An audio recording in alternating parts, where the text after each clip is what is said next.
I'm a 28-year-old woman, and what I'm about to share has completely shaken my life.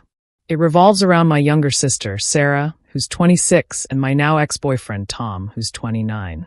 This all unfolded right before Sarah's wedding, turning what should have been a joyous family event into a painful and chaotic mess. At first, things seemed normal. Sarah was busy with her wedding preparations, and I was happy for her, though I started noticing something odd in how she interacted with Tom. It was subtle at first, little things like laughing too much at his jokes, even when they weren't funny, or touching his arm during conversations. I brushed it off, thinking she was just being friendly. But over time, her behavior became more blatant. She would find excuses to be near Tom at family gatherings, always sitting next to him or asking for his help with trivial wedding tasks. Her glances lingered a little too long, and her giggles seemed a bit too eager. It started to make me uncomfortable, and I decided to address it with Tom. One evening, after a family dinner where Sarah had been particularly flirtatious, I brought it up to him. "Did you notice how Sarah was behaving tonight?"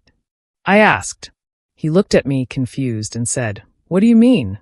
I explained the laughing, the touching, the way she seemed to be constantly around him. He shrugged it off, saying, "I think you're overthinking it. She's probably just excited about the wedding." His response didn't sit well with me. I couldn't shake the feeling that something wasn't right. Still, I tried to ignore it, hoping I was wrong. But Sarah's behavior only got worse. At a barbecue at my parents' house, I stepped away for a moment, and when I came back, I saw Sarah and Tom standing too close together, talking quietly. The way she looked at him made my stomach churn. When they saw me, they quickly separated, and Sarah walked off as if nothing had happened.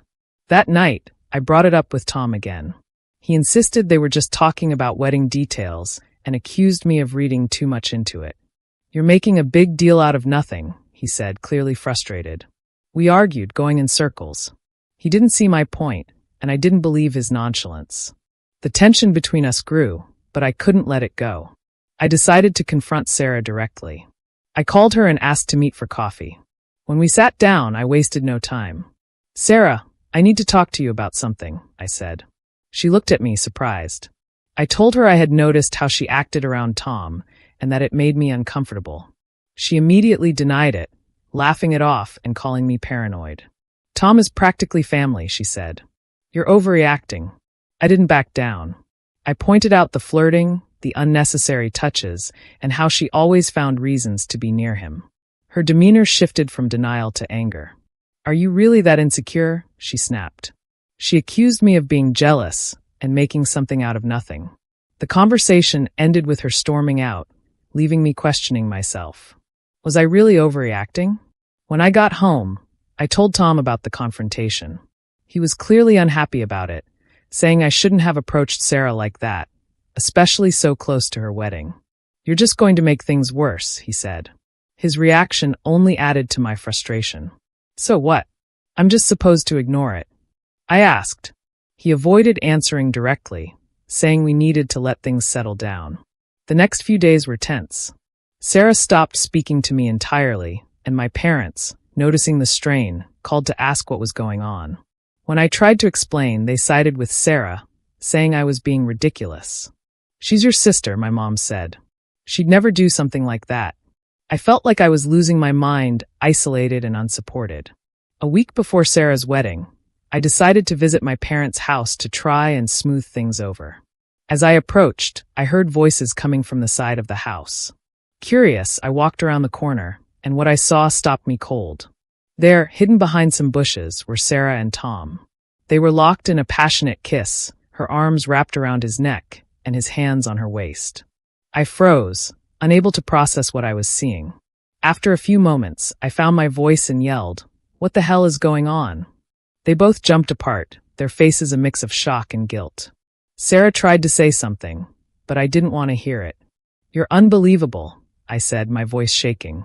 "Both of you." Tom stammered, "It's not what it looks like." Sarah started crying, saying, "It was a mistake. I didn't mean for this to happen." But their excuses meant nothing to me. I turned and left, ignoring their pleas for me to stop. I got into my car and drove away, tears streaming down my face. When I got home, I packed a bag and sent Tom a text. We're done. Don't contact me again. Then I turned off my phone and left. I needed space to think, away from the betrayal and the lies. I checked into a hotel in a nearby city, feeling completely broken. After a few days of isolation, I realized Mark, Sarah's fiancé, deserved to know the truth. I called him and told him everything. At first, he was silent, and then he thanked me for telling him. I need to think about this, he said, before hanging up.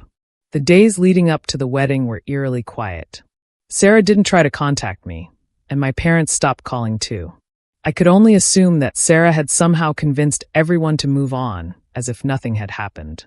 Meanwhile, I braced myself for the possibility that Mark might choose to ignore what I told him and go through with the wedding. On the day of the wedding, I stayed in my hotel room, trying not to think about what was happening. That evening, my cousin Emma called me, her voice filled with urgency. "You won't believe what just happened," she said. Emma explained that during the ceremony, when it was time for the vows, Mark had stepped forward and told the entire congregation that he couldn't go through with the wedding. He revealed that Sarah had betrayed him and devastated her sister's life by getting involved with her boyfriend. Emma said Sarah turned pale and started crying, and my parents looked completely stunned.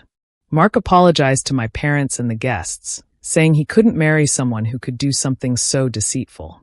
Then, without another word, he walked out of the church, leaving Sarah standing alone at the altar. The guests were in shock, and whispers filled the room as people tried to make sense of what had just happened. My parents followed Mark, but Sarah stayed where she was, sobbing. Emma said, "It was like a scene from a movie. Everyone's talking about it now."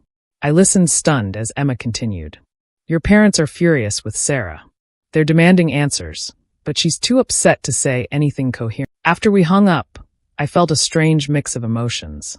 There was a sense of vindication knowing the truth was out, but there was also a deep sadness for the chaos and pain this had caused. My relationship with Sarah was shattered, and my family was in turmoil. It wasn't the outcome I wanted, but at least now there was no more hiding. In the following days, the fallout from the wedding disaster was immense. My parents were furious with Sarah, and Mark refused to take her calls. She tried to reach out to me several times, but I ignored her messages. I didn't want to hear any more excuses or apologies. The betrayal had cut too deep, and I wasn't ready to forgive her. Tom, on the other hand, was completely silent. He didn't try to contact me again, which I was grateful for. I didn't want to hear from him either. I focused on moving forward, though it was hard to shake the pain of what had happened. Eventually, my parents reached out to me, wanting to talk. They were still trying to piece everything together and understand how Sarah could have done something so cruel. I agreed to meet them, but I made it clear that I wouldn't be speaking to Sarah anytime soon. When we met, my mom was visibly upset. "I just don't understand," she said. "Why would she do this to her own sister?" "I don't know," I replied honestly. "But it doesn't matter. She made her choices, and now she has to deal with the consequences." My dad nodded solemnly.